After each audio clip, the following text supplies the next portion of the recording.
রাজধানীর মগবাজারে কাভার্ড ভ্যানের ধাক্কায় দুজন নিহত হয়েছেন। এ ঘটনায় আরও ৩ জন আহত হয়ে হাসপাতালে চিকিৎসাধীন।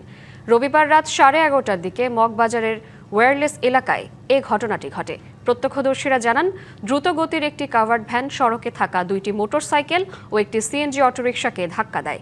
এ ঘটনায় 2টি বাহনে থাকা আহতদের উদ্ধার করে ঢাকা মেডিকেল কলেজ হাসপাতালে নেওয়া হলে জামান আহমেদ ও রিয়াদ নামে 2 জনকে মৃত ঘোষণা করা হয়।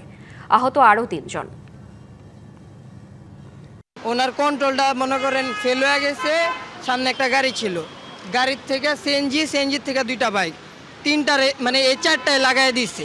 লাগা দেওয়ার পরে 2টা স্পট ডেড এখানে, আর একটা মনে করেন নিতে নিতে কান থেকে মজুক বেড়ে গেছে, ওইটা স্পট ডেড।